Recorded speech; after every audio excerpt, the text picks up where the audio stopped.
A digital signature is a mathematical scheme for demonstrating the authenticity of a digital message or document.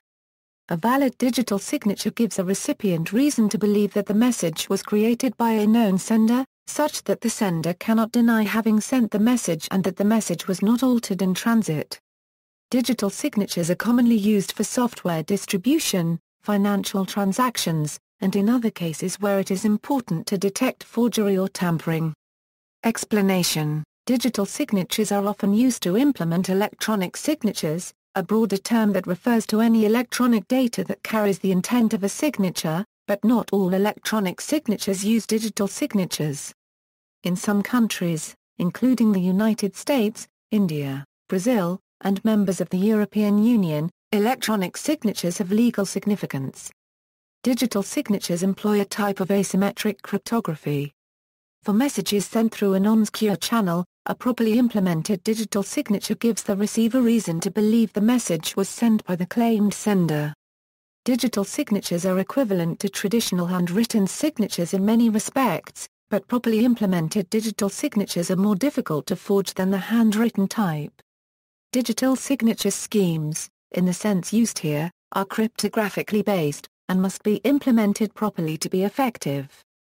Digital signatures can also provide non-repudiation, meaning that the signer cannot successfully claim they did not sign a message, while also claiming their private key remains secret. Further, some non-repudiation schemes offer a timestamp for the digital signature, so that even if the private key is exposed, the signature is valid. Digitally signed messages may be anything representable as a bitstring. Examples include electronic mail, contracts, or a message sent via some other cryptographic protocol. Definition: a digital signature scheme typically consists of three algorithms: a key generation algorithm that selects a private key uniformly at random from a set of possible private keys. The algorithm outputs the private key and a corresponding public key. A signing algorithm that, given a message and a private key, produces a signature. A signature verifying algorithm that, given a message, public key and a signature either accepts or rejects the message's claim to authenticity. Two main properties are required. First, the authenticity of a signature generated from a fixed message and fixed private key can be verified by using the corresponding public key. Secondly, it should be computationally infeasible to generate a valid signature for a party without knowing that party's private key. History: in 1976, Whitfield Diffie and Martin Hellman first described the notion of a digital signature scheme, although they only conjectured that such schemes existed. Soon afterwards, Ronald Rivest, Odi Shamir, and Len Edelman invented the RSA algorithm, which could be used to produce primitive digital signatures. The first widely marketed software package to offer digital signature was Lotus Notes 1.0, released in 1989, which used the RSA algorithm. Other digital signature schemes were soon developed after RSA, the earliest being Lamport signatures, Merkle signatures, and Rabin signatures. In 1988, Shafi Goldwasser, Silvio Micali, and Ronald Rivest became the first to rigorously define the security requirements of digital signature schemes. They described a hierarchy of attack models for signature schemes, and also present the GMR signature scheme, the first that can be proven to prevent even an existential forgery against a chosen message attack. How they work: to create RSA signature keys, generate an RSA key pair containing a modulus n that is the product of two large primes, along with integers e and e such that ADA are permel equal or less than 1 a, mode I, n, whereas the Euler phi function. The signer's public key consists of n and e, and the signer's secret key contains d. To sign a message m, the signer computes I florin a permel md. To verify, the receiver checks that I florin e a permel m. As noted earlier, this basic scheme is not very secure. To prevent attacks, one can first apply a cryptographic hash function to the message m and then apply the RSA algorithm described above to the result. This approach can be proven secure in the so-called random oracle model. Most early signature schemes were of a similar type. They involve the use of a trapdoor permutation, such as the RSA function, or in the case of the Rabin signature scheme, Computing square modulo composite n. A trapdoor permutation family is a family of permutations, specified by a parameter, that is easy to compute in the forward direction, but is difficult to compute in the reverse direction without already knowing the private key.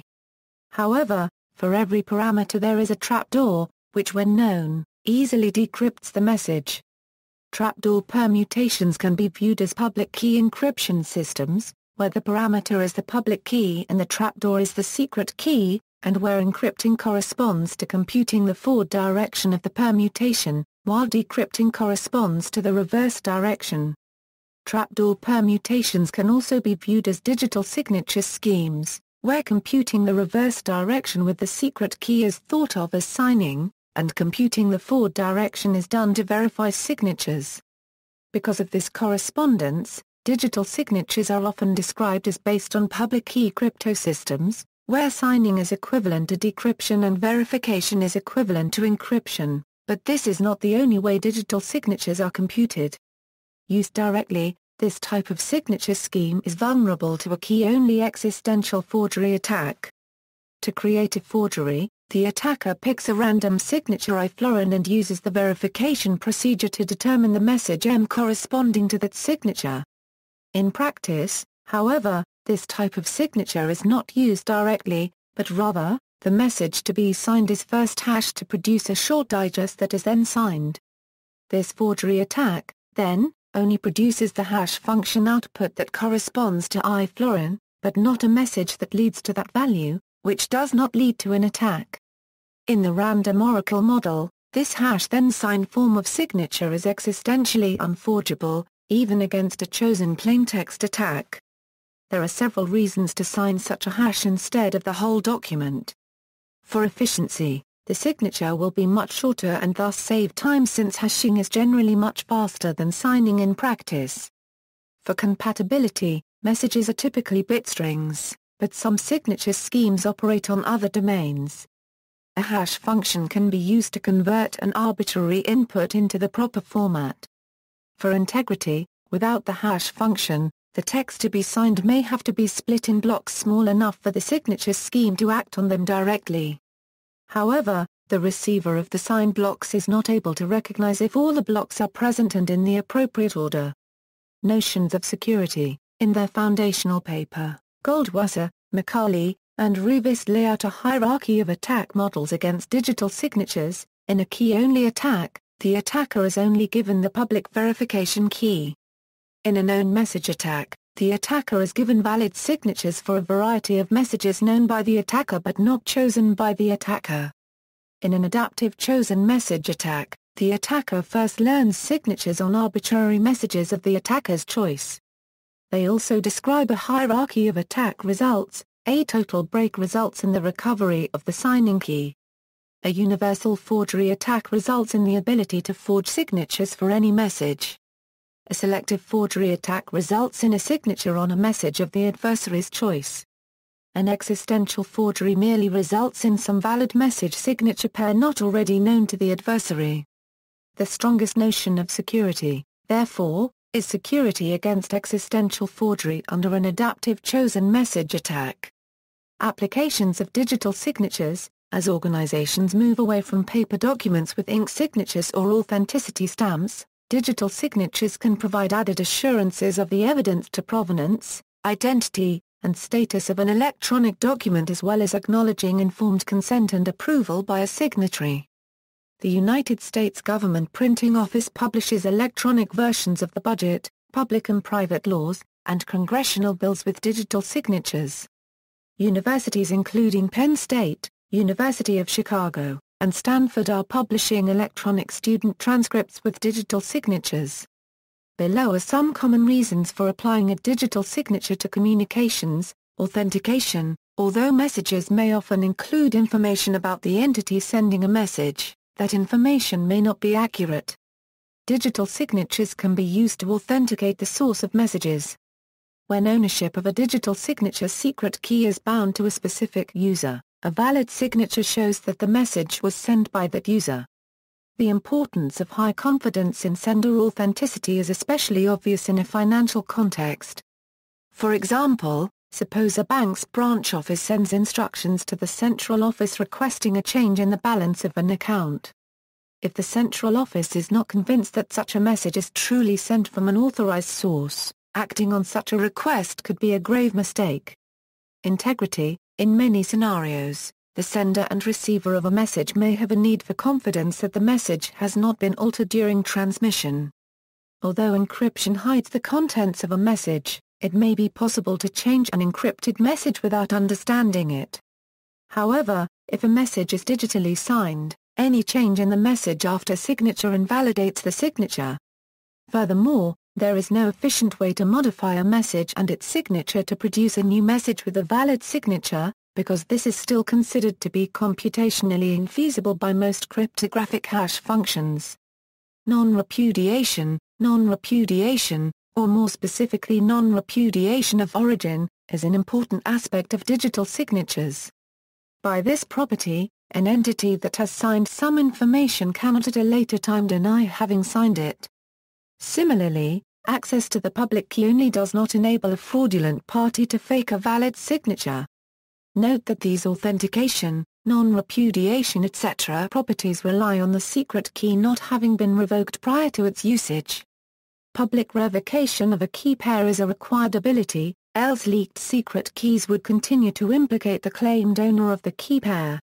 Checking revocation status requires an online check, for example checking a certificate revocation list, or via the online certificate status protocol. Very roughly this is analogous to a vendor who receives credit cards first checking online with the credit card issuer to find if a given card has been reported lost or stolen. Of course, with stolen key pairs, the theft is often discovered only after the secret key's use, for example, to sign a bogus certificate for espionage purposes. Additional security precautions. Putting the private key on a smart card. All public key/private key crypto systems depend entirely on keeping the private key secret. A private key can be stored on a user's computer, and protected by a local password, but this has two disadvantages. The user can only sign documents on that particular computer. The security of the private key depends entirely on the security of the computer. A more secure alternative is to store the private key on a smart card. Many smart cards are designed to be tamper-resistant. In a typical digital signature implementation, the hash calculated from the document is sent to the smart card, whose CPU signs the hash using the stored private key of the user, and then returns the signed hash. Typically, a user must activate his smart card by entering a personal identification number or PIN code. It can be arranged that the private key never leaves the smart card, although this is not always implemented. If the smart card is stolen, the thief will still need the PIN code to generate a digital signature. This reduces the security of the scheme to that of the PIN system, although it still requires an attacker to possess the card. A mitigating factor is that private keys, if generated and stored on smart cards, are usually regarded as difficult to copy, and are assumed to exist in exactly one copy. Thus, the loss of the smart card may be detected by the owner and the corresponding certificate can be immediately revoked. Private keys that are protected by software only may be easier to copy, and such compromises are far more difficult to detect. Using smart card readers with a separate keyboard, entering a PIN code to activate the smart card commonly requires a numeric keypad. Some card readers have their own numeric keypad. This is safer than using a card reader integrated into a PC, and then entering the PIN using that computer's keyboard. Readers with a numeric keypad are meant to circumvent the eavesdropping threat where the computer might be running a keystroke logger, potentially compromising the PIN code. Specialized card readers are also less vulnerable to tampering with their software or hardware and are often EAL3 certified. Other smart card designs. Smart card design is an active field, and there are smart card schemes which are intended to avoid these particular problems, though so far with little security proofs.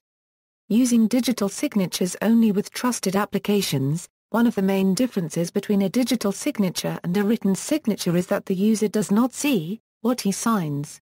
The user application presents a hash code to be signed by the digital signing algorithm using the private key. An attacker who gains control of the user's PC can possibly replace the user application with a foreign substitute, in effect replacing the user's own communications with those of the attacker. This could allow a malicious application to trick a user into signing any document by displaying the user's original on screen, but presenting the attacker's own documents to the signing application. To protect against this scenario, an authentication system can be set up between the user's application and the signing application. The general idea is to provide some means for both the user application and signing application to verify each other's integrity. For example, the signing application may require all requests to come from digitally signed binaries. WISEs. Technically speaking, a digital signature applies to a string of bits, whereas humans and applications believe that they sign the semantic interpretation of those bits. In order to be semantically interpreted, the bit string must be transformed into a form that is meaningful for humans and applications, and this is done through a combination of hardware and software-based processes on a computer system. The problem is that the semantic interpretation of bits can change as a function of the processes used to transform the bits into semantic content. It is relatively easy to change the interpretation of a digital document by implementing changes on the computer system where the document is being processed. From a semantic perspective, this creates uncertainty about what exactly has been signed.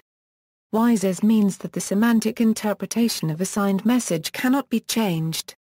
In particular, this also means that a message cannot contain hidden information that the signer is unaware of, and that can be revealed after the signature has been applied. WISEs is a necessary requirement for the validity of digital signatures, but this requirement is difficult to guarantee because of the increasing complexity of modern computer systems.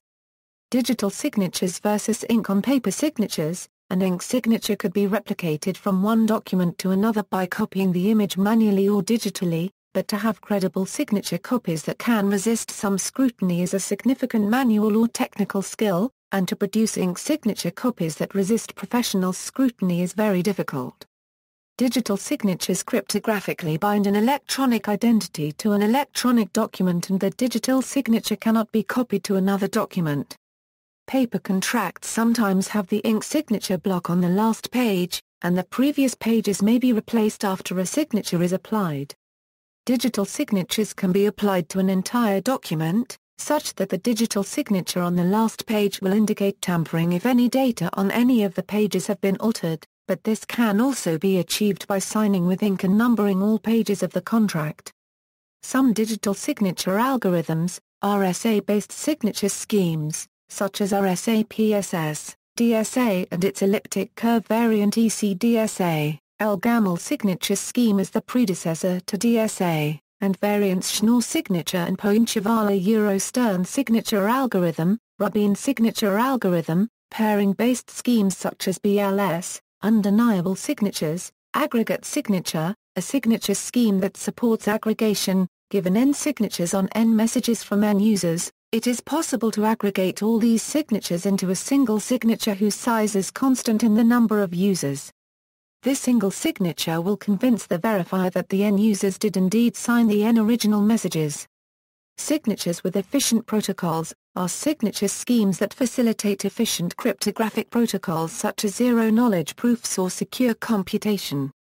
The current state of use are legal and practical. All digital signature schemes share the following basic prerequisites regardless of cryptographic theory or legal provision. Quality algorithms are. Some public key algorithms are known to be insecure, practical attacks against them having been discovered. Quality implementations are. An implementation of a good algorithm with mistake, S, will not work. The private key must remain private. If the private key becomes known to any other party, that party can produce perfect digital signatures of anything whatsoever. The public key owner must be verifiable. A public key associated with Bob actually came from Bob. This is commonly done using a public key infrastructure, and the public key user association is attested by the operator of the PKI. For open PKIs in which anyone can request such an attestation, the possibility of mistaken attestation is non-trivial. Commercial PKI operators have suffered several publicly known problems. Such mistakes could lead to falsely signed, and thus wrongly attributed, documents. Closed PKI systems are more expensive, but less easily subverted in this way. Users must carry out the signature protocol properly. Only if all of these conditions are met will a digital signature actually be any evidence of who sent the message, and therefore of their assent to its contents. Legal enactment cannot change this reality of the existing engineering possibilities, though some such have not reflected this actuality. Legislatures, being importuned by businesses expecting to profit from operating a PKI, or by the technological avant-garde advocating new solutions to old problems, have enacted statutes and/or regulations in many jurisdictions authorizing, endorsing, encouraging, or permitting digital signatures and providing for their legal effect. The first appears to have been in Utah in the United States, followed closely by the states Massachusetts and California. Other countries have also passed statutes or issued regulations in this area as well, and the UN has had an active model law project for some time. These enactments vary from place to place, have typically embodied expectations at variance with the state of the underlying cryptographic engineering, and have had the net effect of confusing potential users and specifiers, nearly all of whom are not cryptographically knowledgeable. Adoption of technical standards for digital signatures have lagged behind much of the legislation, delaying a more or less unified engineering position on interoperability, algorithm choice, key lengths, and so on what the engineering is attempting to provide. See also, ABA Digital Signature Guidelines, Industry Standards. Some industries have established common interoperability standards for the use of digital signatures between members of the industry and with regulators. These include the Automotive Network Exchange for the automobile industry and the Safe Biopharma Association for the healthcare industry. Using separate key pairs for signing and encryption, in several countries, a digital signature has a status somewhat like that of a traditional pen and paper signature, like in the EU digital signature legislation. Generally, these provisions mean that anything digitally signed legally binds the signer of the document to the terms therein. For that reason, it is often thought best to use separate key pairs for encrypting and signing. Using the encryption key pair, a person can engage in an encrypted conversation, but the encryption does not legally sign every message he sends. Only when both parties come to an agreement do they sign a contract with their signing keys, and only then are they legally bound by the terms of a specific document. After signing, the document can be sent over the encrypted link. If a signing key is lost or compromised, it can be revoked to mitigate any future transactions. If an encryption key is lost, a backup or key escrow should be utilized to continue viewing encrypted content. Signing keys should never be backed up or escrowed.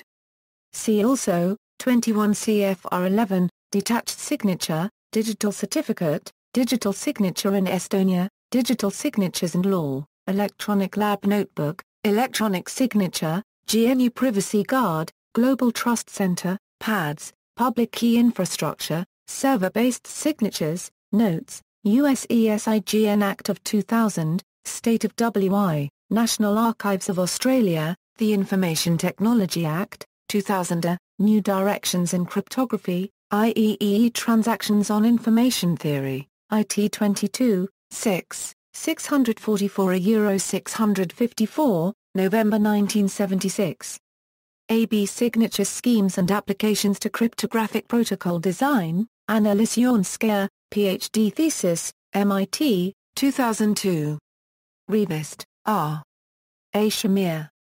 L. Edelman. A Method for Obtaining Digital Signatures and Public Key Cryptosystems. Communications of the ACM 21, 120 Euro 126 doi, 10.1145/359340.3593420. For example, any integer assigns m equals re and the product S1 S2 of any two valid signatures S1, S2 of M1, M2 is a valid signature of the product M1 M2. Constructing digital signatures from a one-way function. Leslie Lamport, Technical Report CSL 98, SRI International, October 1979.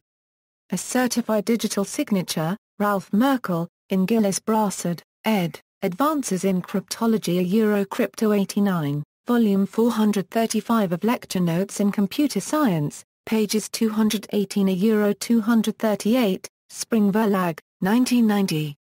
Digitalized signatures as intractable as factorization. Michael O. Rubin, Technical Report MIT TR212, MIT Laboratory for Computer Science, January 1979, ABCDA Digital Signature Scheme Secure Against Adaptive Chosen Message Attacks. Shafi Goldwasser, Silvio Micali, and Ronald Revest. Siam Journal on Computing, 17, 2, 281 308, April 1988. Modern Cryptography, Theory and Practice, Wenbo Mao, Prentice Hall Professional Technical Reference, New Jersey, 2004, pg. 308. ISBN 0-13-066943-1, Ajar Sang, D. Povey and A. Ho. What you see is not always what you sign. Proceedings of the Australian Unix User Group Symposium, Melbourne, September 2002. PDF.